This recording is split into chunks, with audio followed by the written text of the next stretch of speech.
You know, it's interesting. Obama's going to be talking to the school kids tomorrow, their first day of school. Actually, Tuesday on the first day of school. Well, some school kids, right? Yeah, you know, and it's interesting that there's a lot of controversy because hey, what kind of a message is he going to deliver? If you could talk to school kids these days on their first day of school, what would you tell them?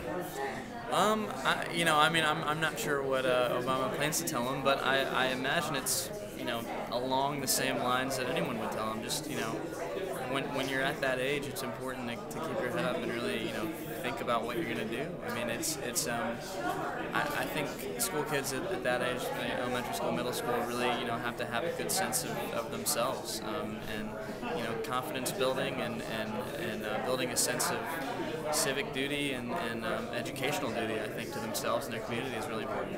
I think that's a great answer.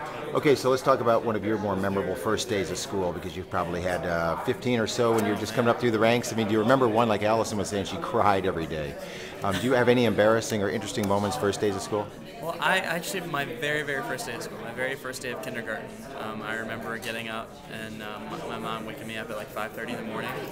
And I just remember being like really excited, like I could get used to this. And then I remember for the first like 2 weeks that I was in kindergarten, I could not find my classroom. I would ask the same. It was our art teacher. I'd ask her every day where my classroom was. And literally, you just go into the building, and it was the first room on your right. But somehow I just couldn't remember where I had to go. And so every morning for 2 weeks, I'd ask how to get to my room. Yep.